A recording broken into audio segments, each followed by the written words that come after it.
We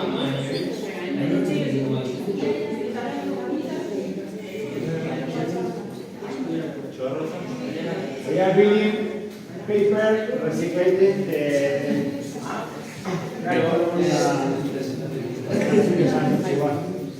Well, hello, welcome to the paper school.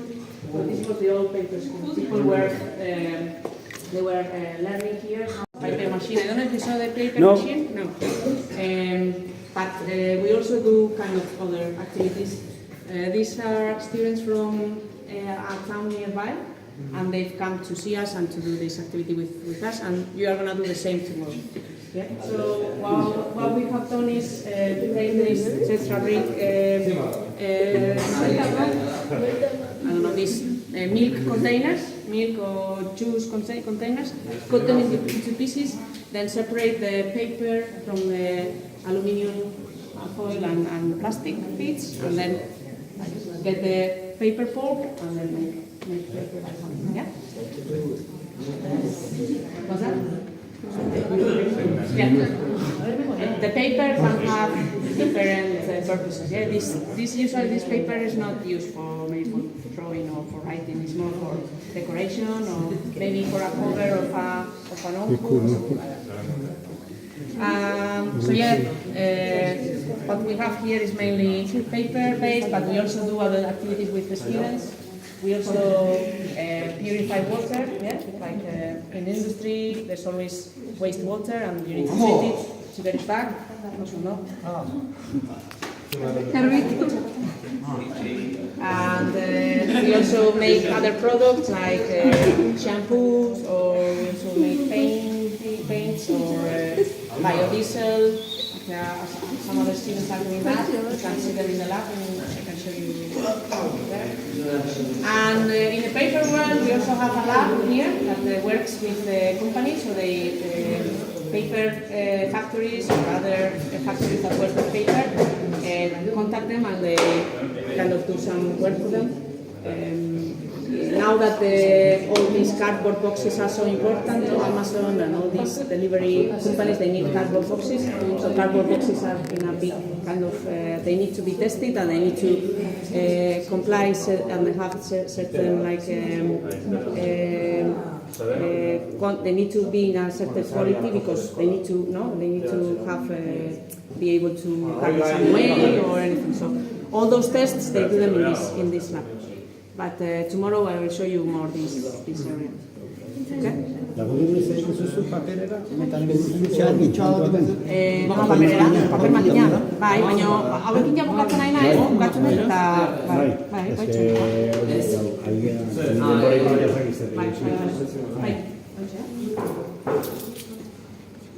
esto de causa pasión.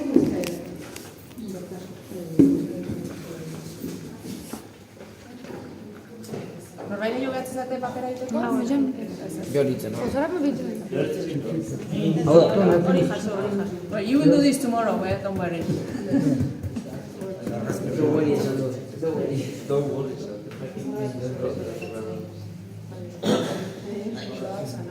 Hori. Sí. Alguna que pasar.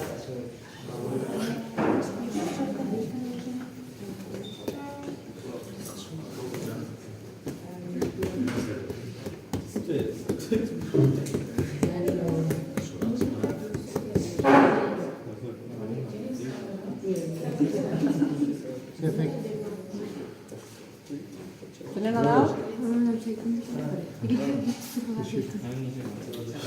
Zena jarrita hori.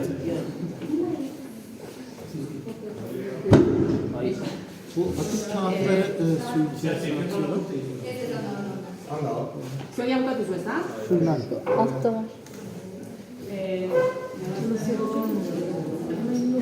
Bueno, usted ya bukatzen nahi diala beste taldeko.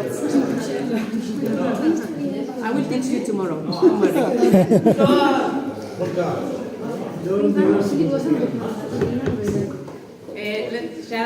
These students are preparing or making biodiesel. So they are using oil that's been used in a restaurant. Out of that, they get diesel, biodiesel that you can used in a VLC.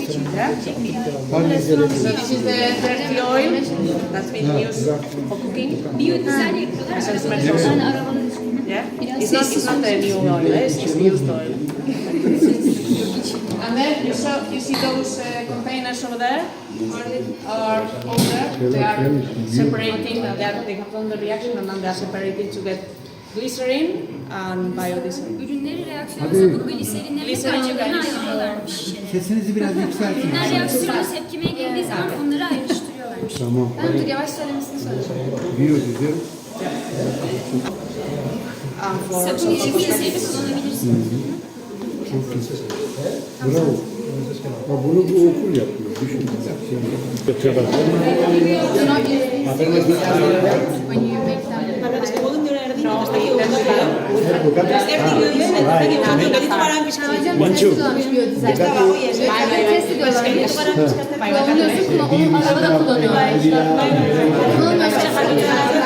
Her şey çevre için. Hepsi geriye dönüşümlü mü? Hepsi kazandırılıyor mu? Are all of these oils like recyclable? Restoranlardaki o kızartma yağı. All of the frying oils that are used in the restaurants. Yes. Hepsi öyle. Like use all of the oil that's gathered to make recycled oils, or do you gather them around and store them? Well, we just done it with 20 liters. We've just got like, in total we've got maybe 40 liters from a restaurant. At restaurants. Yeah, one restaurant. We don't do like a big, Sadece yeah. restorandan. Bir restorandan 40 litre yağ var. Her gün mü? Atık yağlarını alıp Her gün mü? daily or daily for the No. We just, we do different, we will propose different things to students, yeah? And now we are doing that, so we are just using 40 liters. It's not that we do this every day. It's just that this month we are doing, during these 4 weeks, we are doing this activity. Hocam bu aylarca değişiyormuş. Bu ay yağları kullanıyorlarmış. O yüzden 40 litre yağları vermiş bu ay için. Her ay farklı bir şey yapıyorlarmış yani. Bu ay yağ sergilemişler. One of them. Başka neler yapıyorlar? What else do you guys do? We do paper, different types of paper with different.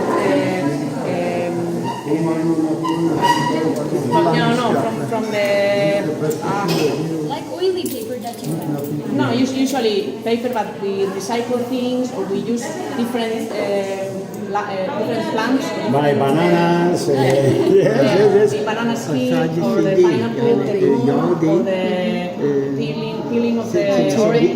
Or we also use like plants that are in the wild that nobody wants. Yeah, so we use them to make paper and give them another different. Sebze meyveleri kabuklarıyla falan yapılıyor. Farklı Dışarıdaki yalanlar bitkilerden de yapıyorlarmış. Ne yapıyorlar? Doğal olan böyle kimsenin istemediği bitkilerle de kağıt yapıyorlarmış. Kağıt. Atıklarla bitki. portakal kabuğu mesela ananasın o içindeki. Muzla yapıyorlar. You're doing the same paper all the time, or is it changing? Yeah, It changes the based on the students paper. decide. The Like students I know decide. that the oily paper that you have, like it's looking a bit different than the normal one. Yeah, but I don't know which paper you mean. I don't know the English meaning, but sometimes it's looking like kind of glowy. Ah, yeah? Okay. Well, the shiny paper, you can get it just, it's normal paper, but then you do like a special treatment to the paper so that it looks shiny. But it's usually, it's nothing, yeah. Yani mesela yağlı kağıt, yarın çekti olanları da oluyor ya. Bir son sorum var.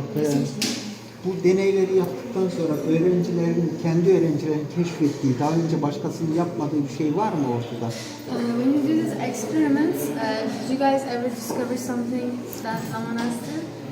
We've done paper out of a plant that we don't think nobody ever tried before. But I don't know the name in English. Hocam bir tane bitkiyle kağıt yapmışlar. Ama başkasının yaptığını düşünmüyoruz ama Show you the picture. size resim göstereceğim. They can show you the picture of the plant. Bitkinin resmini gösterebilirim. Evet. Isırgan türü büyük ihtimalle. Isırgan. Hocam onu yapmışlar. Isırgan çorbasını yapmış. Çok yaygın hocam. Öyle hissettik. Etrafta çok var. Benim onu toplamak Dur bakalım. zorunda. Ama emin ellerine Fern. toplar. It's called fern. Ha vallahi. Gerçekten oymuş. Hayır değil değil. Ayrı kutu değil mi bu? Sürgan değil. Eğrelti otu. Eğrelti otu. Eğrelti otu. 500 kromozomlu eğrelti.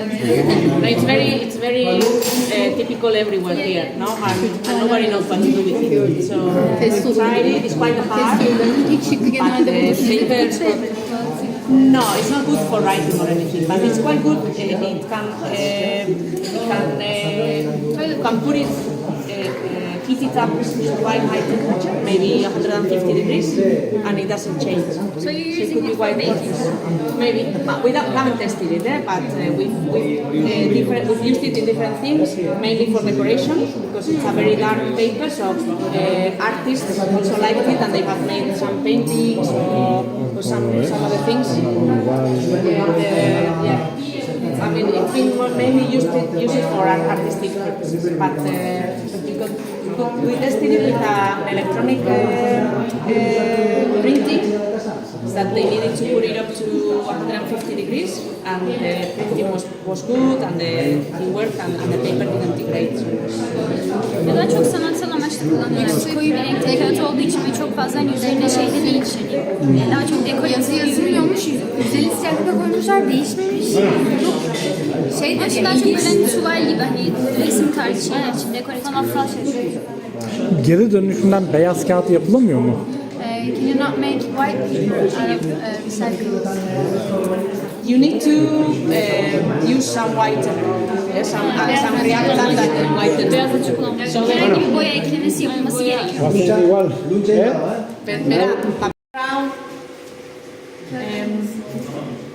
So what we do on that part end, we prepare the pulp, what you saw on those little containers upstairs. The pulp is prepared over there, and then we bring it here. And from here, it comes here, and it goes along this table, digamos, let's say, and it goes drying. Yeah, here we do suction. Yeah, with a pump, we get the water out. Here we remove the water with the pressure. The cylinders kind of make remove the water with the pressure.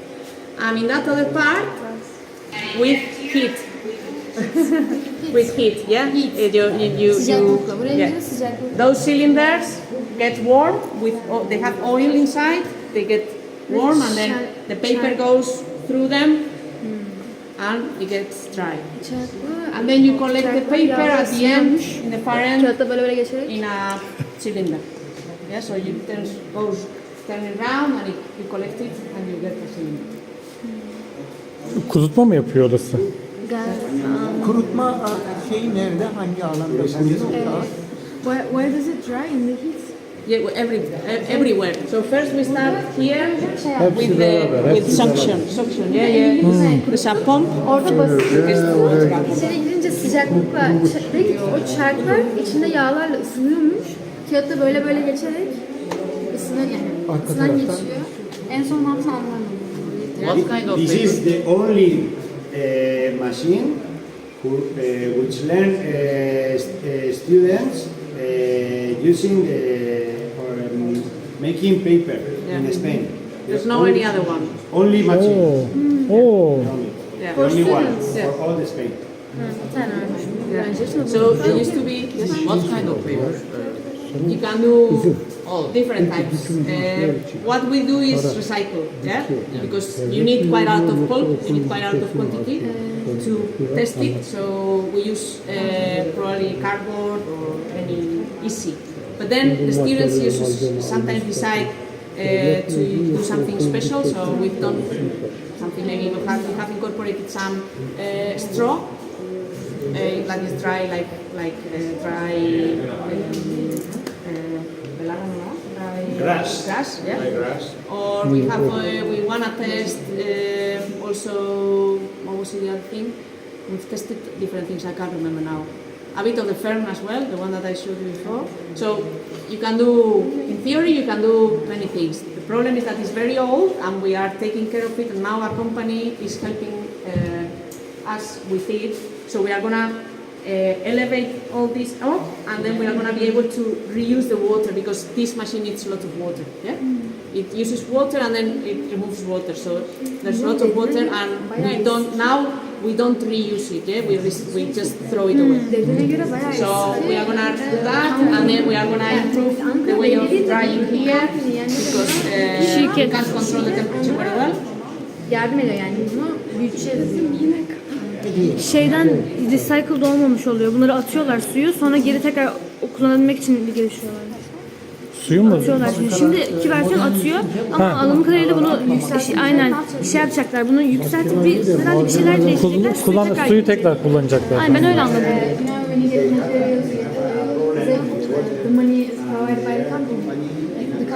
Well, no, we are gonna pay the company to do. Yeah, the school got some money. You pay the company.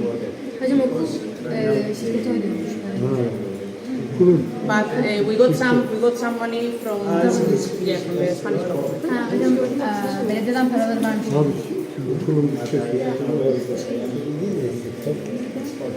We get to 160 degrees, and the pressure is around 4 atms, 4 5, yeah. And inside there's the starting material, water, and some sodium hydroxide, yeah, to help the fibers separate.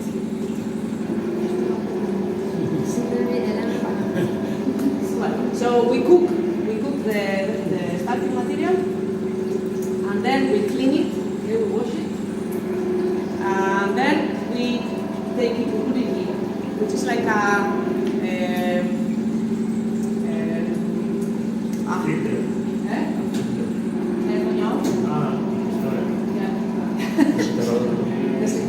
yes, but it's like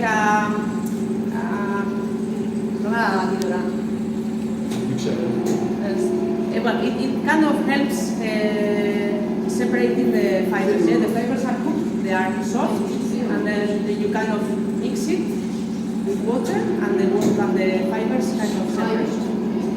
It's like a blender.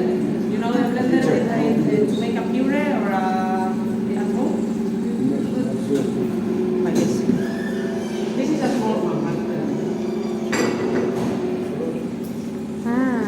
Mixer. Blender gibi. Yıkıyorlarmış sonra But in bigger, yeah? buraya blender gibi onları karıştırıyor. Öğütülüyor abi. Eski kağıtları, şeyleri öğütüyorlar oraya. Adam normalin içerisine bırakıyor. Süzgeçten geçiriyor. Sonra altta kabalarını, kağıtta kullanılamayacaklarını Okay, so orada top gibi now yapıyor, we have ayrıştırıyor. everything cooked, everything mixed, and we use this machine. As is a fiber classification machine where you get the good fibers and then you kind of discard the bad fibers. Yeah? The ones that İyi you ve haven't kötü used. farkını ayırmak için. And with that we can make paper. Yeah? Then there are many other machines that we use, or that they use for all the process. Sesli ama bismillah orta. But anyway, so what we're gonna do today with you, we are not gonna start using this. We are not gonna start from cooking anything. We are gonna start from the containers, from these ones. Bugün başlayacağımız şeyler bunlarla başlıyoruz. Ben zaten yaptık. Şu anda bunlarla Because this visit is related to reusing waste, no, or so not getting into like recycling and stuff. So the best way to show that is what to do with this. No? We can get the paper out of this and make something different, something new. Yeah? Bunun asıl amacı aslında kağıdı baştan yapmak değil, daha çok aslında geri dönüşümü yapabilmek olduğu için hani bunun nasıl geri dönüştürüldüğünü daha çok göstereceğiz. Okay. So first we're gonna cut this into small pieces, then put it in this mixer, get the paper out, remove the aluminium and the plastic, and then we can make the paper. We're going to do it by hand, and then we're going to also use a machine. The machine is going to help. Machine is one of our students, and we're going to do like with this pulp. We're going to do it. We're going to make paper, but very quickly. Yeah. That's the way that they do it in the lab. They prepare this paper, brown paper, and with that you can test if the paper is good, if it's strong, if it's got the characteristics that we want for the paper. Yani daha çok işte küçük parçalar elip ardından hani bazı bölmelerine ayırıp yani işte içindeki plastiğidir, başka ayrı kağıdıdır onları ayrıştırdıktan sonra bunları kağıda dönüştüreceğiz. Onun dışında da çalışanlar bize de hani yardım edecek, onlar da size zaten gösterecek. O şekilde kağıda dönüştüreceğiz. Burada bir sorum vardı. Burada üstündeki plastik belli oluyor. Ama kartonun içerisinde bunun kağıdında alüminyum var. Onların hepsini boya. ayrıştırıyoruz dedi İşte zaten. nerede ayrıştırıyor? İşte Nasıl? mikserde ayrıştırıyoruz. Mikserin amacı zaten onların birbirinin parçalarını O mikser parçalıyor yani. Bunlar nasıl ayrıştırıyor? Yani bir kimyasal var. Karışta idare edeceğiz. Well, you will see, but the plastic bits sometimes they cannot stay there. Yeah. But well, the aluminium is easy to remove because it doesn't cut. But the plastic, yeah, some bits stay, some bits we can remove them. Plastiği direkt üstünden de hani alabiliyorsun, çıkabiliyormuş alüminyum folyo da. Onun dışında çok da hani öyle özel bir ayrıştırma yapmıyoruz. Şu an yapılan işlem o mu? Oradan mı ayrılıyor? Evet, yapıda mikserden çıktıktan sonra burada onun içinde kalan fazladan hani artık kalın parçalar falan olursa onları ayrıştırmak için. Yeah, if we well, we are gonna do everything by hand, but if we put this mix that we're gonna get from the blender in here, we will get rid of all the aluminum and all the plastic. But it's because they need to use it for work for the lab, so we won't be able to use it. But if we were not able to use it, we will be able to separate it. No, we can't. Well, we could use it, but they are using it. Şimdi bunları kullanmayacakmışız onlar yani çalışma yaptığı için daha çok o taraftan daha küçük malzemeler. Okay, are you ready for getting to work? Yes? Okay. Come here.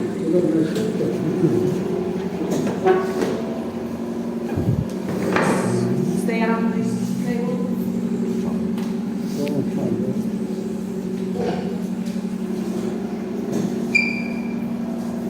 Okay, so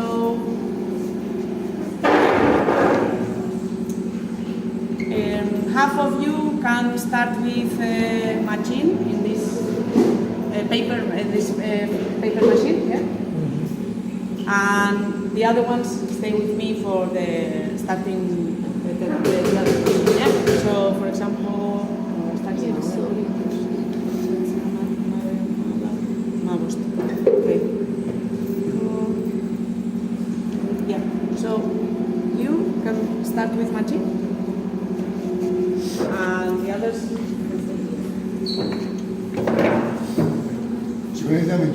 Eh? Bye. This is a paper from the machine. So I'm going to show you how to make paper with the machine. So first of all, we have to close this part. To take these 4 parts. And then we are going to take our bolt. Go to this bucket and mix it very well. So you get the scissors and you put. And then we take like a liter approximately, more or less. And then we are going to start the process. So we press this button and this starts to fill with water. So when the water reaches this level, we pour the bowl till filling the water, and then we go out the water.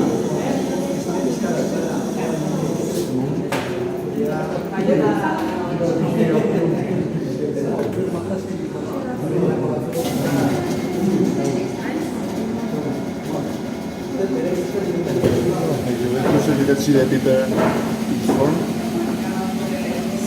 And we have to wait a little bit for the machine to end the process. Some seconds.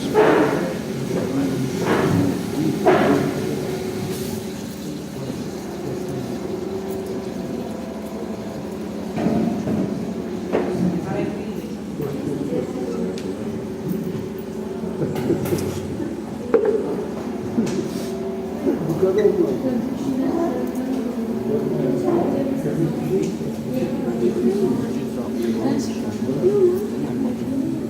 Okay, and once the process is finished, we open this and we can see that our paper is already formed. But now we have to dry it. So first of all, we take a drying paper. First, we take the thick one, put it here, and we smash it a little bit to stick it well.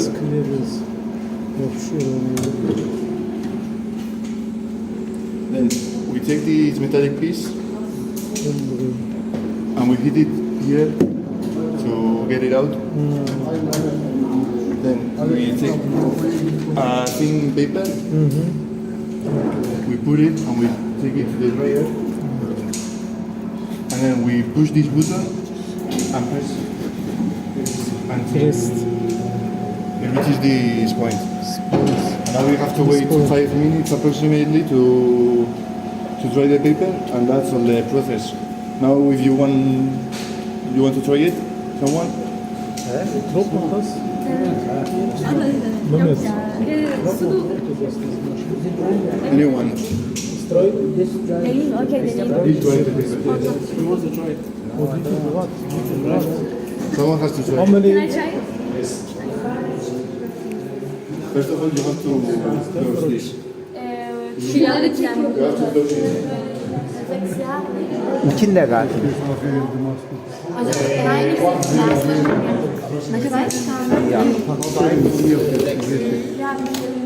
Oder von hier weg.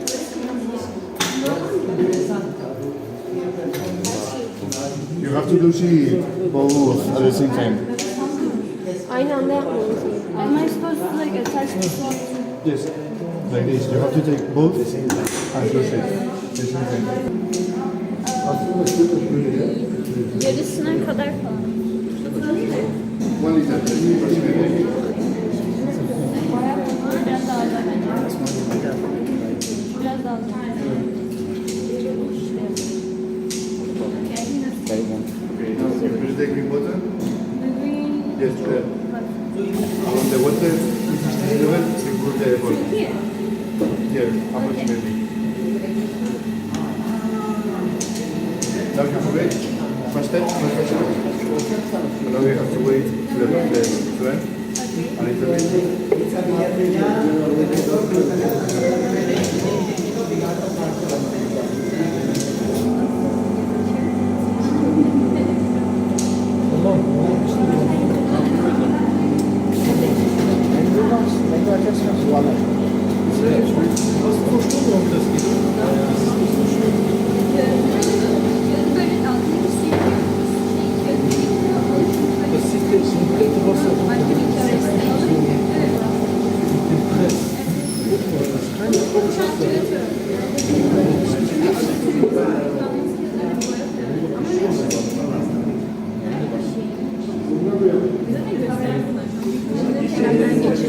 Kızlar, şu içinde kalan yabancı maddeler ne oldu?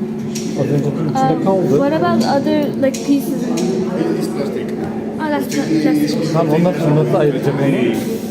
So, mikserle. Daha demin Onu kapattıktan sonra onu bir daha miksere mi atacağız? Kağıt yapmadık mı? Bitmedi mi? Yok bitmemiştir. So after we close it, do we put it to the mixer and like does it separate the plastic? Yes, this is the concrete has meal containers, so it has plastic, but a professional paper doesn't have any plastic. Okay. So in this one, after we like press it down and smash it a little bit, do we put it back to the mixer? Now it's going to the dryer. No, okay. This is going to the dryer. Böyle bir şey yapmıyorlarmış. Normal kağıtlarda olmuyormuş çünkü. Ha, o plastik kaldı orada yani, öyle mi? Aynen öyle yaptım. Allah Allah. Sonradan başka bir şeyler yapmıyorlar. Open Now the you can open this Do I... like this. Şurada yeri var. Bak şurada ya. You open it, and now you take the thick drying paper. Okay, I'm gonna... Yes, and you press it with this a little bit. Okay. Is it enough?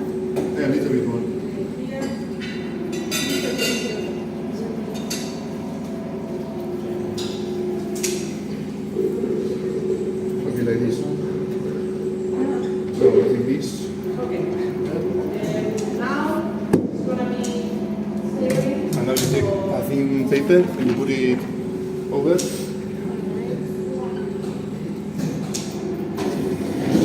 Now you put it inside here. Ben para geleceğiz hocam. And now you have to push the green button, and as you push it, you have to push this down. Okey. Now you have to wait 5 minutes. Kurutuyor değil mi şu anda? Kağıdı kurutuyor şu Kurutuyor hocam. 100 derece sıcaklıkta kurutuyormuş bu. I have to wait 5 minutes approximately to dry the paper. Anyone else wants to try or? Yes, I can. Give it today.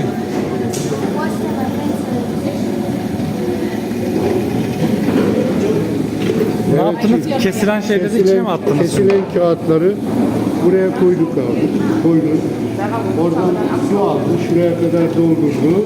Sonra bu makineye verdi ve açtı. Bakalım ne göreceğiz. Küçük kağıtlar ne hale gelecek göreceğiz. Ne kadar sürüyormuş işlem? You're gonna wait until 15 dakika. 15,000. Oo. Dönme şey. Yani 15.000 devirle dönüyor değil mi? Ha, anladım. Estamos media vuelta y te. Bai. Honek ez ditu, ez du abiadura aldatzen. Aldatzen dezuna da zenbat buelta emango ditu. Ebazu gehiago. Evet. Çünkü bakacağız nasıl olacak.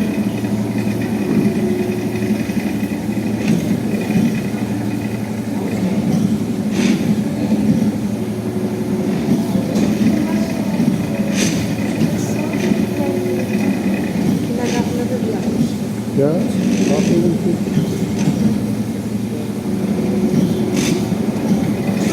Ceylin diyor aynı şeyi anaokulunda yapacaklar bize Almanya'da. Yıllar sonra karşına çıktı gene.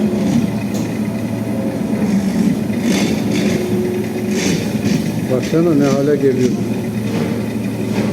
Ya acaba sadece su muydu bu? Bunun normal su muydu? Oradan açtı ama nerede? Only water New water. Ha? in only water. Only water. Ha. Bravo. Çünkü sertti o şeyler. Ama BPM çok yüksek. 15.000 ne demek? Ya devir Dakikada 15.000 tur atıyor. acayip.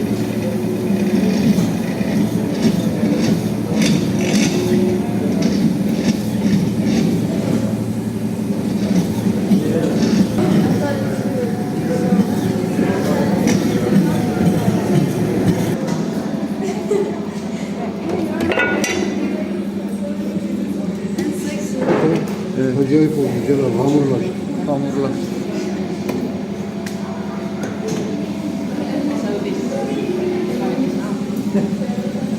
Ya, hani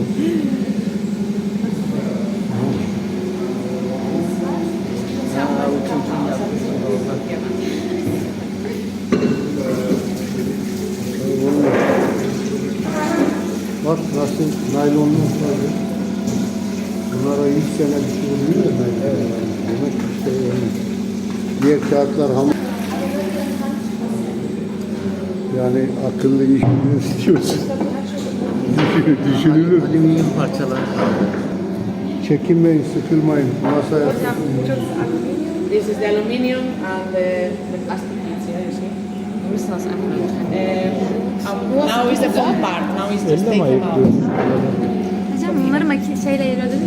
Ha, yok. Şuradaki şeyle ayırıyor. Elle ayırıyor da o yüzden. Alüminyum So, Hepsini you fancy take them now? Taking them out? Hocam Eso es, bueno. bu mesleklerin içinde anladım. Hoy filtroje hoy se tengo máquina. Hocam ben çekeyim mi sizi? Yok yok ben Ceylin bunları kiler zarfında yapmışlar. You can be part of this filter. Hori egin dute ja, ez? Bukatu dute. Zein zizian horiek? Ez dakit. Alüminyumlar elle seçiliyor. bueno, ¿sabes? Viviendo la vida, la voy con el...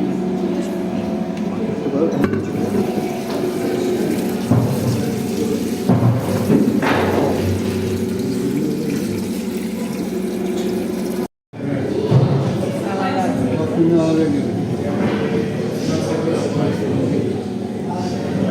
Levent hocam, zavallı süt kutusunun kabı ne hale geliyor. Esma, bizim odada yaptığımız kağıt, bu da kağıt. Farklı şeyler mi yapıyoruz? İki farklı teknik mi uyguluyoruz? İki farklı teknik. Diğeri makineyle preslendi. Daha önce. Ama bu da resmen. Yeah, that's made by the machine. So machine is everything. Ama el yapımı diğeri makine. And that's paper that you make in the lab so that you can test how the paper, like this is handmade, so it's not used in the industry. It's not strong yet. Hocam burada test ediyormuşsunuz. Kağıdı test ediyormuşsunuz. One day. Bu da direkt bu da güçlü değil dedi. Yeah, you will take this paper home. We'll be ready for testing. So now this is dripping, not so much. Take it here, turn it over, and then we get the water out. Strong.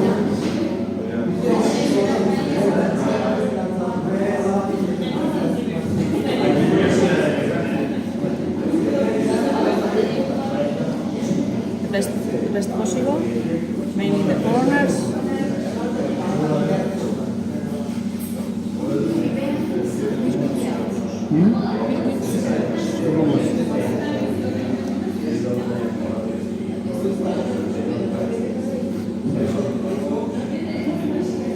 Now,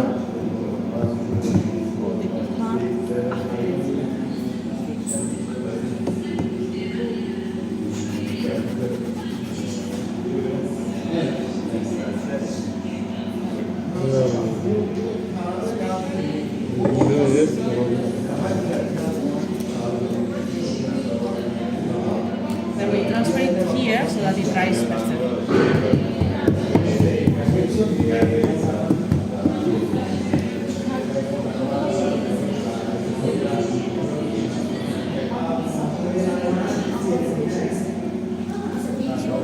Esma, bir tane bitmiş halini gösterebilir mi bu sefer size? Kurumuş hali. Bunu hocam işte Kurumuş hali. kağıt olarak Kurumuş halini soruyorum.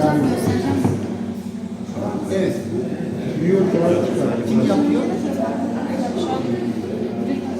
Hiç kimse yapmaz, Ceylin yapamaz. Yapar mısın?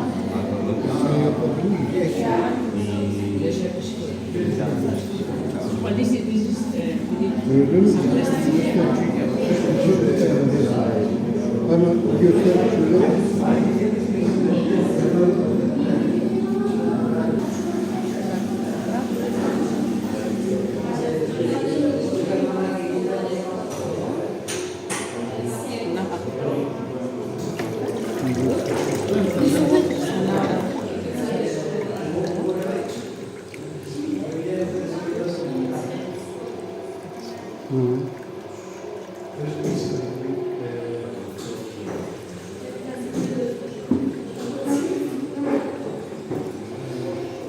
Bunları da yapsınca.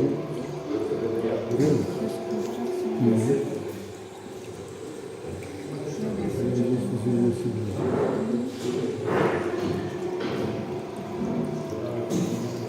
Esma, şu karton bir tanesi kaç defa kullanılabiliyor?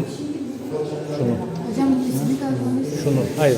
Deforme olur ya bu. Kaç tane de bir ıslanıyor ya sonuçta burada. Anladın mı soruyu? Ne? İşte kurusa da deforme olur. Şunu sürekli kullanabiliyor musun? Sorsana. Sonra hocam bence bir yapacak saç kalmadı. Suyu emiyor da. Bir takak mı oldu?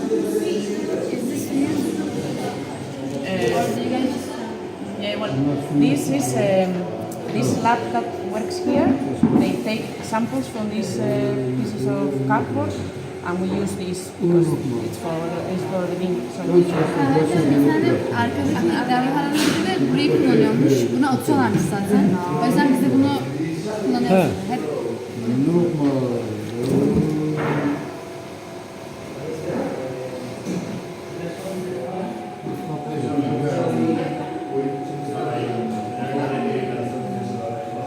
Bu şey çok güzel.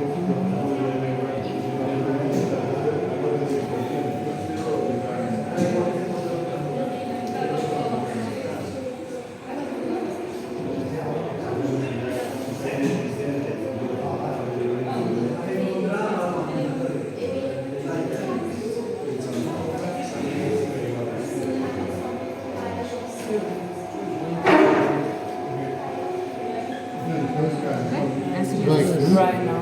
Okay. So now see if it works for you better than me. Hold it. One hand here. And the other one is Bu sefer zabos. whichever way. Hard, hard. Coming up. Yeah. Yes. Yeah. Langsam, super, perfekt. Ganz gut. Also, Geschäft. Was nimmst du jetzt dafür? Tamam, bu karton. Yes.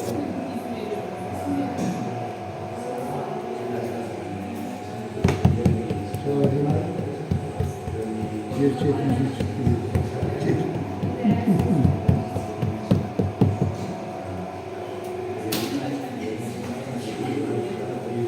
Bravo, bravo, güzel. Hast du geschafft. Vallahi Super. bravo.